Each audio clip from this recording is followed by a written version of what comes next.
उत्सवासाठी सजवलेले आपले रामेश्वर मंदिर।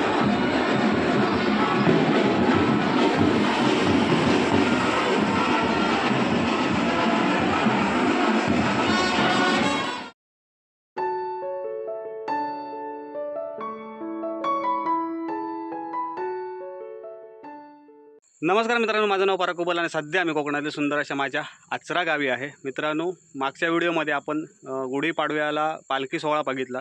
इनामदार श्रीदेव रामेश्वर संस्थान कसबा आचरे गुढीपाडव्यापासून ललित पंचमीपर्यंत चालणारा हा सोहळा सुखद आठवणी, सुखद अनुभव आणि एक नयनरम्य दृश्य देणारा असतो। गेल्या वेळच्या पालखी सोहळ्यामध्ये आपण बघितलं कशा पद्धतीने मंदिराभोवती सोमसूत्री प्रदक्षिणा घातली जाते। आज आहे चौथा दिवस आणि या चौथ्या दिवशी मी आणि अजय आलो आहेत पालखी सोहळ्याला आणि या पालखी सोहळ्यातील काही क्षण तुमच्यापर्यंत आज आपण पोहोचवणार आहोत। या पालखी सोहळ्यामध्ये मंदिराला सोमसूत्री प्रदक्षिणा घातली जाते। त्याचबरोबर ती शिवकाळापासून चालत आलेले शिवमर्दानी खेळही खेळले जातात। त्यात दानपट्टा म्हणा, तलवारबाजी म्हणा, लाठीकाठी म्हणा, हे शिवमर्दानी खेळही खेळले जातात आणि या परंपरा पिढ्यानपिढ्या अशाच चालत आलेल्या आहेत आणि आजही आमच्याकडे आणि कोकणात इतर ठिकाणी जपल्या जातात। आता आपण चाललो आहोत मारुती मंदिरकडे। इकडे घाटीवरती आम्ही गाडी लावली आहे आणि घाटीवरती तुम्हाला दाखवतो। यंदा मंदिरचा आजूबाजूचा परिसर आणि दोन्हीकडचे रस्ते खूप छानपैकी सजवलेले आहेत। व्हिडिओ शेवटपर्यंत बघा आणि आवडल्यास एक लाईक नक्की करा आणि हा व्हिडिओ तुम्ही कुठून बघताय तेही कमेंट करून नक्की सांगा। चला, आलो आहोत मच्छी मार्केट आहे ना तिकडनं, बाजारातनं खाली, आणि जो घाटीचा रस्ता असतो तिकडे, आणि इकडे छान गेट लावलं आहे आणि लाईटिंगसुद्धा छान केली आहे। आणि हा रस्ता ही घाटी आहे मोठी, इकडे चालताना आणि म्हणजे उतरताना आणि चढताना खूप मजा येते। तो अजयने म्हटलं की आपण इकडेच गाडी लावूया आणि चालत खाली जाऊया, म्हणजे रात्री येताना थोडासा वॉर्मअप होईल आणि छान वाटेल। याच्यासाठी लाईटिंग छानपैकी केली आहे। खाली जाऊया, बघूया। आरती आताच सुरू झाली आहे, जाऊया फटाफट मंदिरामध्ये। इकडे हा मेन गेट आहे, इकडेही छानपैकी विद्युत रोषणाई केली आहे। गणपती बाप्पाचं दर्शन घेऊया आणि जाऊया मंदिरामध्ये।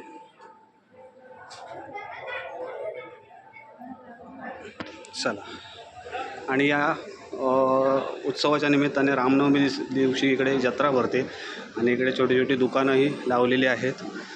या बाजूला आहेत, या बाजूला आहेत इकडे, आणि आतमध्ये मंदिराकडे, आणि प्रत्येक जी आजूबाजूची मंदिरं आहेत ना तीसुद्धा छानपैकी तयारी करून सजवून ठेवलेली आहेत।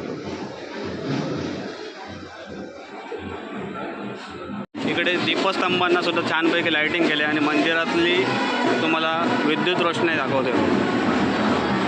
हे या उत्सवासाठी सजवलेले आपले रामेश्वर मंदिर।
भूक भाकरीचे काया झोपडेचे, भूक भाकरीचे काया झोपडेचे, निवाऱ्यास घ्यावी उब गोधडीची, निवाऱ्यास घ्यावी उब गोधडीची, माया मोह सारे उगाळून प्यालो, माया मोह सारे उगाळून प्यालो, आम्ही विठ्ठलाच्या भजनात नालो, आम्ही विठ्ठलाच्या भजनात नालो.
उखळण प्रेमाची काढिली, उखळण प्रेमाची काढिली, स्वस्थ बसुनी सद्गुरु जवळी.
तर मित्रांनो, वाजलेत 12:15 आणि पालखी सोहळा आपण अनुभवला. पालखी झाल्याच्या नंतर दररोज रात्री 1:15 पर्यंत कीर्तन असतं या संपूर्ण सोहळ्यामध्ये, म्हणजे गुढीपाडव्यापासून ललित पंचमीपर्यंत. आणि हा सोहळा आज आपण आपल्या व्हिडिओच्या माध्यमातून अनुभवलात. कितीही गोष्टी आपण व्हिडिओच्या माध्यमातून किंवा मोबाईलवर किंवा टी व्हीवरती बघितले, तर प्रत्यक्ष येऊन डोळ्यात साठवणं हे क्षण खूप सुखद असतात. आणि त्या आठवणी साठवून आपण आयुष्यभरासाठी आठवणी जमा करून ठेवणं हे खूप महत्त्वाचं असतं. कुठची गोष्ट प्रत्यक्ष अनुभवणं थोडक्यात महत्त्वाचं असतं. आजच्या व्हिडिओमध्ये आपण आचरे गावातील 4थ्या दिवशीचा पालखी सोहळा अनुभवलात. हा व्हिडिओ तुम्ही कुठून बघताय ते कमेंट करून नक्की सांगा. मित्रांनो, व्हिडिओ आवडला तर नक्की लाईक करा, मित्रांमध्ये शेअर करा. आणि जर चॅनलवरती नवीन असाल तर चॅनलच्या बाजूचं सबस्क्राईब बटन दाबून बेल आयकॉन ऑल करा, जेणेकरून आम्ही अपलोड केलेले नवनवीन व्हिडिओचे नोटिफिकेशन तुम्हाला तात्काळ मिळतील. भेटूया अशाच एका नवीन व्हिडिओच्या माध्यमातून. तोपर्यंत प्रवास कधी संपत नसणे, आपण मात्र थांबायचं नसतं.